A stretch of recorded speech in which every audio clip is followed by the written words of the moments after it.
बिन बरसात मेरे गांव के मकान की गीली मिट्टी की महक आती है, क्योंकि मेरे माँ बाप के 12 महीने रोते हुए गुजरेंगे और यहाँ आकर उनके रोने की वजह मैं बन जाऊं, यह हरगिज नहीं होगा। आप यहां से जा सकते हैं। You may go now. मेरा नसीब तो देखो, पहली बार निशि ने मुझे अपने घर पर इनवाइट किया है डिनर के लिए, और उसी दिन मुझे जबरदस्ती वाले डिनर के लिए जाना है। जबरदस्ती वाला डिनर किसके साथ हो रहा है भाई? भाई वही मैडम रेनू। मेरे आसपास के लोग भले ही मेरा दर्द कम ना कर सके, लेकिन ये मरहम बनने की कोशिश मत करो। तुम्हारे बर्ताव से ऐसा लगता है जैसे रक्षंदा की मौत की वजह मैं और रणधीर हैं। मेरा मैं किसी और से मोहब्बत तो तब करूं जब खुद अपने आप से मोहब्बत करता हूं, लेकिन मैं खुद अपने आप से नफरत करता हूं मेधा।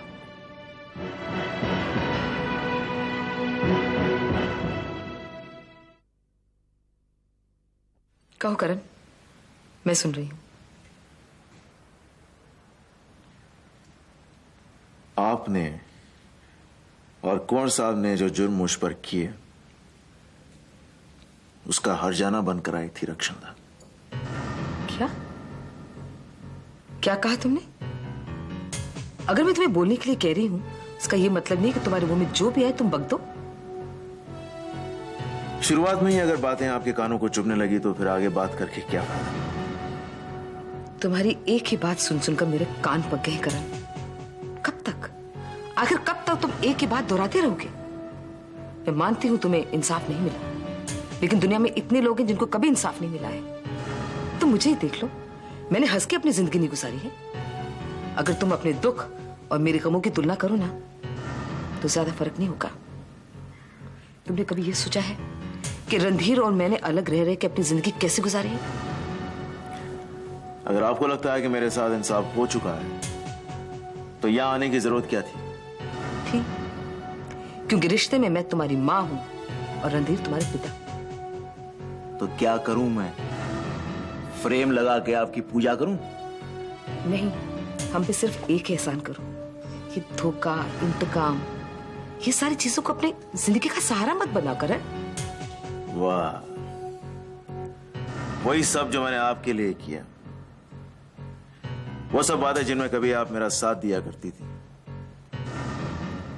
जब तक तुम्हारी लड़ाई जायज थी ना, मैंने तुम्हारा साथ दिया, और जब दिल चाहा उसे नाजायज साबित करके खुद किनारे हो गई। आपको याद है, एक जमाने में आप मेरे साथ बैठे बैठे स्वेतलाना को चेयरमैन की कुर्सी से उतार फेंकने की और सिल्वर एस्टेट को हासिल कर लेने की साजिशें बनाया करती थी। स्वेतलाना केशव की जिंदगी में आई, मल्होत्रा इंडस्ट्रीज और सिल्वर एस्टेट पे उसने कब्जा किया। मेरी नजर में वो बात तब भी गलत थी और आज भी गलत है। अपने हक के लिए लड़ना जाल साजिश नहीं कहलाती, लेकिन तुमने जो बेचारे महीन के साथ किया है ना, वो आज भी पाप है और कल भी रहेगा। मल्होत्रा इंडस्ट्री पर मेरा कर्ज चढ़ा हुआ है, जिसे मैं वसूल करके रहूंगा। मेरी परवरिश के 10 लाख रुपए जो आपने केशव मल्होत्रा को दे, जिस पर यह मल्होत्रा इंडस्ट्री खड़ी है। करण, वो पैसा केशव ने मुझे वापस लौटा दिया था, सूद समेत। एक एक पाए वापस कर दी थी। तुम क्या समझते हो अमेरिका में तुम्हारी परवरिश कैसे हुई थी? सिर्फ वो 10 लाख और उसके इंटरेस्ट के दम पर।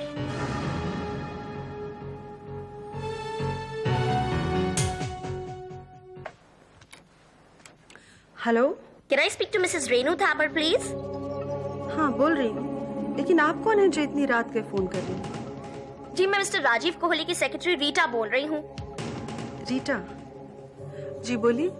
जी उन्होंने मैसेज दिया है कि वो जो डिनर आपके साथ अरेंज किया था ना, वो कैंसिल करना पड़ेगा। कैंसिल करना पड़ेगा?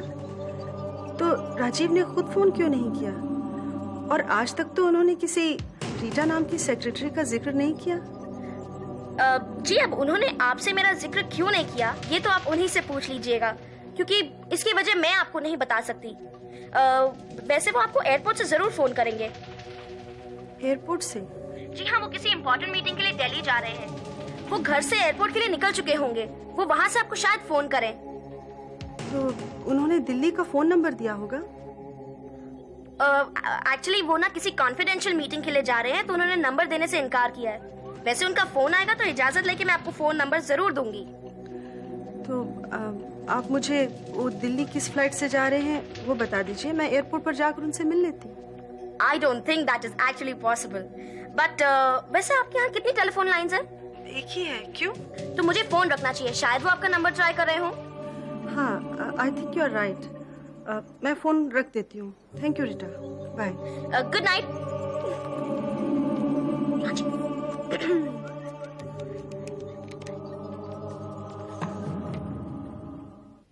हेलो। मिस्टर राजीव कोहली? जी हाँ, राजीव बोल रहा हूँ। जी, मैं रेनू जी की फ्रेंड सुजाता बोल रही हूँ। सुजाता कौन?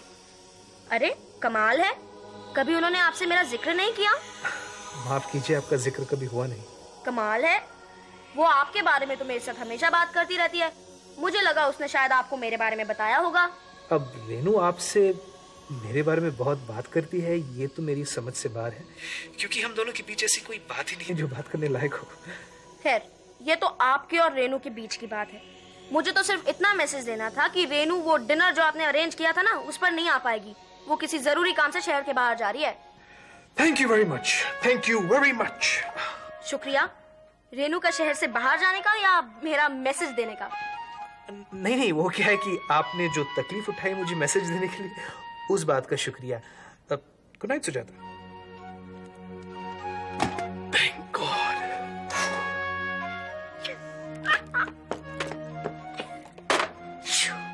Mission accomplished. सुनील, सुनील, सुनील, इस सब का क्या मतलब है?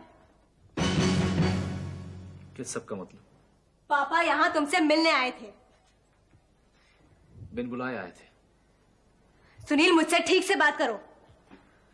पहले अपना सुर बदल लो। बात करने आई हो तो बात करो, आरोप मत लगाओ। तुम गलत करो और मैं यहाँ आकर ताली बजाऊंगी, आरोप ही लगाऊंगी ना सुनील। आरोप के मूड से अगर आई हो तो आरोप सुनने के लिए भी तैयार रहना। सुनील, तुम्हें क्या हो गया है? हुआ मुझे नहीं है, तुम्हें हुआ है। कल तक तो तुम मेरे साथ थी, आज अपने पापा की पैरवी लेकर आ गई। सुनील, मैं उनकी पैरवी इसलिए कर रही हूं क्योंकि उन्हें अपनी गलती का एहसास हो चुका है। और अगर मैंने ठीक सुना है तो वो यहाँ तुमसे माफी मांगने आए थे। माफी उन्हें बिल्कुल नहीं दी जाएगी, ये भी तुम सुन लो। पहले बेधड़क गलती करना, फिर बेशर्मी से माफी मांग लेना, ये उनकी परंपरा होती जा रही है। सुनील, शब्दों का इस्तेमाल सही करो। He is my father. सही लफ्जों का अगर इस्तेमाल करने लगूं तो तुम सुन नहीं पाओगे। जो भी फरमाया बड़े सलीके से फरमाया है। अगर उनकी हरकतों के मुताबिक मैं व्यवहार करना शुरू करूं तो सामने वाले को लगेगा कि मैं गाली दे रहा हूं। तुम मेरे पापा को गाली देना चाहते हो सुनील?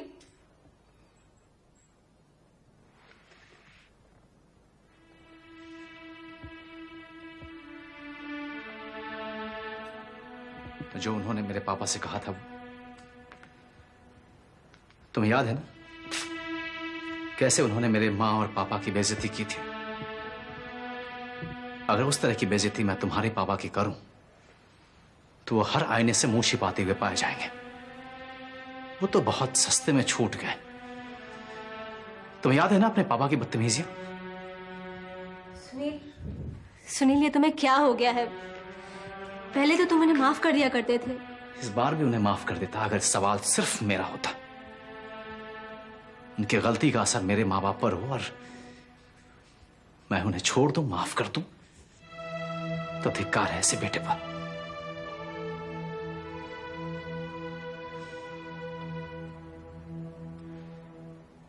सुनील, क्या तुम्हारे माँ बाप मेरे माँ बाप नहीं है? सुनील, बाबूजी तुम्हारे लिए जितने पूजनीय है, क्या मेरे लिए वो उतने पूजनीय नहीं है? माँ जी की ममता पर मैं अपना हक नहीं समझती। सुनील, माँ जी और बाबूजी का गुस्सा, आरोप, नाराजगी, नफरत, ये सब मैंने भी सहा था। लेकिन मेरे दिल में जो उनके लिए आदर है, उसमें जरा सा भी फर्क नहीं आया।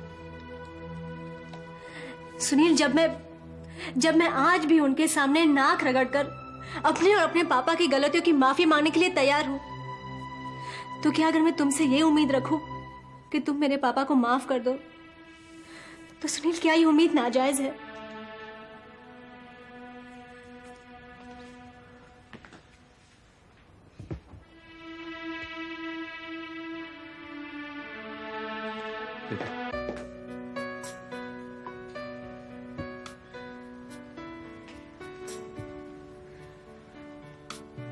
I'm sorry.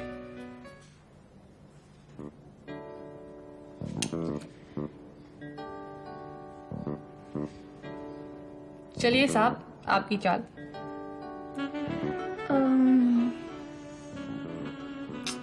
आंटी, मुझे लगता है कि मैं हार जाऊंगा। खेलते वक्त हार या जीत के बारे में नहीं सोचते, सिर्फ खेल पर ध्यान रखते हैं। जरूर, लेकिन देखिए मेरे 2 घोड़े मर गए हैं, 1 हाथी, 1 ऊंट और 3 प्यादे। लेकिन तुम्हारा 1 हाथी, 1 ऊंट और रानी अभी भी जिंदा है। तो तुम ये सोचो कि तुम इनके साथ क्या कर सकते हो सकता है तुम अभी भी जीत जाओ। क्या हुआ, क्या सोचने लगे? मैं सोच रहा था कि मैं जीतूं या हारूं, लेकिन आपके साथ बैठकर चेस खेलना मुझे बहुत अच्छा लग रहा है। स्कूल के दिन याद आ रहे हैं ना? हाँ, हफ्ते में 2 बार चेस खेलते थे। थैंक यू आंटी, मुझे बहुत अच्छा लगा कि आप मुझसे मिलने आई। थैंक्स। ये बेकार की बातें तुमने कहाँ से सीखी? ये थैंक्स, हर बात पे थैंक्स बोलना। मैं तुमसे मिलने तुम्हारे लिए नहीं, अपने लिए आई हूँ, क्योंकि मुझे बहुत इच्छा हो रही थी कि तुम्हें मिला जाए। तुम्हें अच्छा लगे ये अलग बात है, लेकिन मैं तुमसे मिलने अपने लिए आई हूँ, सो नो थैंक्स, ओके? और मुझे लगने लगा है कि आपको अपनी अगली चाल समझ नहीं आ रही है, इसीलिए आप इधर उधर की बातें करके मुझे झांसा दे रहे हैं। ओके। चेक, अपना राजा बचाइए। राजा तो मैं कभी नहीं बचा पाई। गुड, यानी आप हार मानती हैं? हाँ? ये भी मेरी एक प्रॉब्लम है, मैं आज तक हार नहीं मान पाई। हेलो। हाय रोनी। हेलो पापा। बेटा, हाउ आर यू? फाइन। ये चेस खेलनी कब सीखी तुमने? जब आंटी मेरे साथ स्कूल में खेलती थी तब उन्होंने ही सिखाया। वाह जी वाह, आंटी ने तुम्हें ब्रेनी बना दिया है। तो अभी मुझे इतना बताओ कि घड़ी में कितने बजे? Well, 10। Your bed time. Aunty, इतनी जल्दी भी क्या है? तुम हॉस्टल में 9 बजे सोते थे, अब 10 बज रहे हैं। लेकिन तब आप मेरे साथ रोज होती थी, यहाँ तो आप कभी कभी आती है ना। और वैसे भी स्कूल के रूल स्कूल में। इसका मतलब आप मेरी बात नहीं मानेंगे। और आप आई है ना, इसलिए मुझे बिल्कुल नींद नहीं आ रही है। सोनू, मैं फिर जल्दी से आऊंगी। अभी मुझे तुम्हारे पापा से कुछ बात करनी है, इसीलिए तुम सोने की कोशिश करो। यानी आप पापा से मिलने आई थी, मुझसे नहीं? नहीं, मैं तुमसे मिलने आई थी।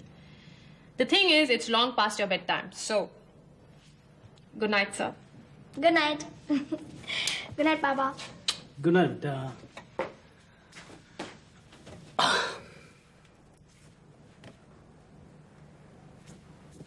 जानती हो, अगर इस ऊंट को यहाँ ले आओ तो चेक बच जाएगा। कौन सी ऐसी बात थी जिसे करने के लिए तुम्हें यहाँ आना पड़ा? स्वेतलाना के बारे में।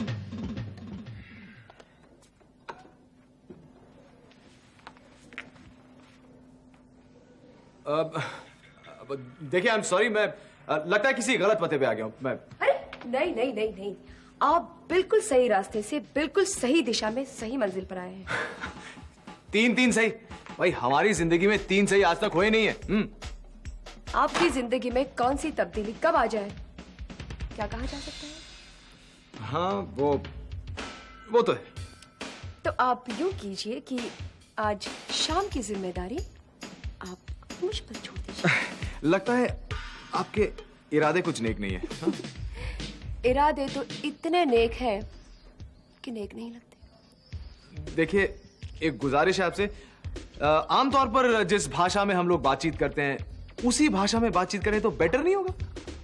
तो आप मानते हैं कि हमारी कोई भाषा है? हाँ हाँ, बिल्कुल मानते हैं, क्यों नहीं मानते।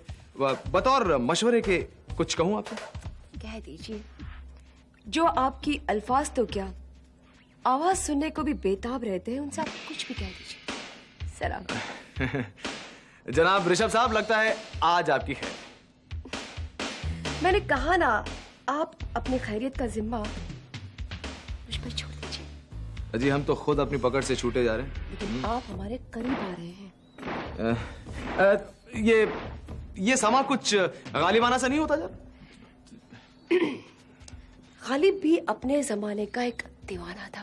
और रियली मतलब दीवानगी ऐसी होती? दीवाना बनकर देखिए। आप अरे ये क्या कर रही हैं आप? देख लगता है आज कयामत आके रहेगी। कमाल है, हम आपको आबाद करने के इरादे देख रहे हैं और आप कहते हैं कि कयामत आ गई। अरे मेरा बस करो भैया, बस करो, बहुत हो गया। ये कौन सी दुनिया में घसीट के ले जा रही हो मुझे? हाँ, मैं तो सिर्फ पुरानी यादों को श्रद्धांजलि दे रही थी ऋषभ। कभी हमने भी ऐसी दुनिया बनाने की सोची थी। अरे बाप रे बाप, इतनी बड़ी बड़ी बातें, मेरा तो सर घूम गया। ऐसी श्रद्धांजलि 2-4 बार और दोगी ना तो मैं खुद स्वर्गवासी हो जाऊंगा। ऐसा नहीं लगता कि किसी पारसी थिएटर में कॉस्ट्यूम ड्रामा चल रहा है? एक काम करें, वो जो बत्ती तुमने अभी बंद किया ना, उसको मैं चला देता हूँ। हो सकता है कि सिचुएशन नॉर्मल हो जाए। हाँ? ऋषभ, तुम तो मोहब्बत की बातें करते हो तो तुम्हें पसीना आ जाता है। क्या करूं मेधा, जब दिल ना होकर वाटर पंप की तरह चलता है ना, तो पसीना तो आएगा ही ना। क्यों, है ना? हाँ। श्वेतलाना के बारे में ऐसी कौन सी बात करनी है तुमने? तुम तो ऐसे बात कर रहे हो रॉनी, जैसे तुम्हारा और श्वेतलाना का कभी कोई रिश्ता ही नहीं रहा। देविका तुम ही बताओ, श्वेतलाना का और मेरा कोई रिश्ता है? अरे ये तो गनीमत है कि एक दूसरे को देखकर आजकल हम झल्लाते नहीं हैं, वरना 11 साल से उसका गुबार मुझ पर टूटता आया है और मेरे जलजले उस पर। हम लोग तो 2 बॉक्सर्स की तरह हो गए थे कि जहां एक दूसरे को देखा वहीं पे फाइटिंग ग्लव्स पहने और लड़ाई शुरू कर दी। मुझे पता है तुम्हारे और श्वेतलाना के रिश्ते की मैं चश्मदीद गंवा रही हूँ। बल्कि जब केशव और श्वेतलाना एक साथ हुए तो सबसे बड़ा नुकसान हम दोनों को पहुंचा। तुमने श्वेतलाना को खोया और मैंने केशव को। इसका दोष मैं अपनी किस्मत को देता हूं। ना श्वेतलाना की गलती थी, ना ही केशव मल्होत्रा गलत था। श्वेतलाना रॉनी की बीवी। ये एक खुशकिस्मती की मिसकैलकुलेशन थी जो मेरे साथ हुई थी। जानती हो, आज से बहुत साल पहले ना मैंने बैंक में 25,000 रुपए जमा कराए थे और वो अकाउंटेंट ने लिखते लिखते एक गलती कर दी। एक मिंडी 0 एक 0 एक्स्ट्रा लगा दिया। जब मुझे पासबुक वापस मिली तो मेरे अकाउंट में 2.5 लाख रुपए थे।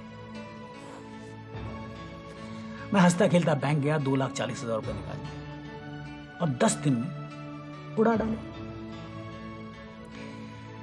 बैंक में ऑडिट हुई, उन्होंने मुझे चिट्ठी लिख दी कि भैया आपके पास 2.25 लाख रुपए एक्स्ट्रा हैं, प्लीज वापस ले आइए। 5 साल लगे मुझे, दिन रात मेहनत। ऐसे लोहे के चने चबाए के दिन के वक्त मुझे तारे नजर आते थे। श्वेतलाना उसी तरह की एक मिस्टेक थी, एक एक्स्ट्रा मिंडी जो मेरे अकाउंट में लग गई थी। तो श्वेतलाना को लेकर तुम्हारे फ्यूचर प्लान्स क्या है? आई मीन इस रिश्ते को लेकर तुम आगे क्या सोच रहे हो? मैंने और श्वेतलाना ने कुछ समय पहले कोशिश की थी एक दूसरे के करीब आने की। कहीं तुमने तो बीड़ा नहीं उठा लिया हमें इकट्ठा करने का? क्योंकि यही एक बात है जो हो नहीं सकती।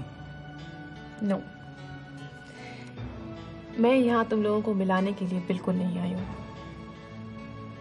बल्कि तुम्हें ये सलाह देने आई हूँ कि तुम श्वेतलाना को कानूनी तौर पर तलाक दे दो।